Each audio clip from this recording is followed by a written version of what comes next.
महानगरपालिकेच्या विशेष पाहणी समित्यांवर देखील भाजपचाच मॉनिटर. 5-2-1 फॉर्म्युल्यानुसार महासभेत पाहणी समितीची घोषणा करण्यात आली आहे. यामध्ये भाजपचेच वर्चस्व बघायला मिळाले. निवड झालेल्या समित्यांवर सभापती भाजपचाच असणार का, हा मुद्दा आता चर्चेला जातोय. पाहूया सविस्तर बातमी.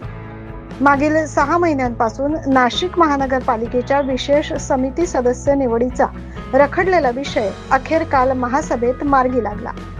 महापौर हिमगौरी आडके यांनी महिला बालकल्याण, शहर सुधारणा, वैद्यकीय सहायता तसेच आरोग्य आणि शिक्षण समित्यांवर गटनेत्यांनी दिलेल्या नावांची घोषणा केली.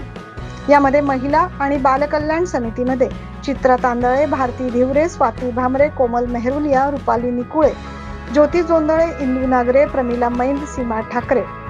शहर सुधार समितीमध्ये रुपाली नन्नावरे, उषा बेनकोळी, श्वेता भंडारी, जयंत जाचक, संध्या कुलकर्णी, प्रवीण जाधव, प्रमोद पालवे, योगेश भोर, जागृती गांगुर्डे. वैद्यकीय सहाय्य आणि आरोग्य समितीमध्ये वाळू काकड, सविता काळे, राहुल शेलार, साधना मटाले, सतीश निकम, डॉक्टर पूनम महाले, नितीन दातीर, वैशाली दळवी, डॉक्टर हेमलता पाटील. सोबतच विधी समिती यामध्ये जुई शिंदे, अंकिता शिंदे, विश्वास नागरे, राजू आहेर, भूषण राणे, कविता नायकल, आशा तडवी, संजीवनी हांडोरे, मुकेश सहाणे. तर शिक्षण समितीमध्ये छाया देवांग, सोनाली भंदुरे, सचिन मराठे, शरद मोरे, शरद फडो, नयना जाधव, कैलास मुदलिया, सीमा पवार, किरण राजवाडे यांची निवड करण्यात आली. एकूणच पक्षनिहाय तुलनेच्या संख्याबळानुसार 9 सदस्य समितीवर 5 भाजपचे, 2 शिवसेना शिंदे गट आणि शिवसेना ठाकरे गटाचे 1, राष्ट्रवादी 1 अशी नगरसेवकांची नियुक्ती करण्यात आली.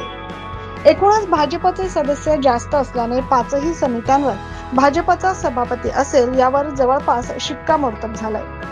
दरम्यान भाजपकडून मित्रपक्ष शिवसेनेला एक समिती दिली जाऊ शकते अशी देखील चर्चा रंगू लागली.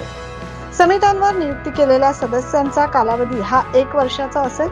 प्रत्येक पक्षात इच्छुकांची संख्या मोठी असल्याने 1 वर्षाचा कालावधी निश्चित करण्यात आला, जेणेकरून नाराजांना देखील संधी मिळेल. भाजपकडून ज्यांना मलईदार पदाची संधी मिळू शकत नाही अशांची नियुक्ती समित्यांवर करून त्यांची नाराजी दूर करण्याचा हा प्रयत्न केला गेलाय आणि नवीन चेहऱ्यांना संधी देण्यात आली अशी देखील चर्चा आहे. 9 न्यूज महाराष्ट्रासाठी प्रतिनिधी साहिल बेलसरे.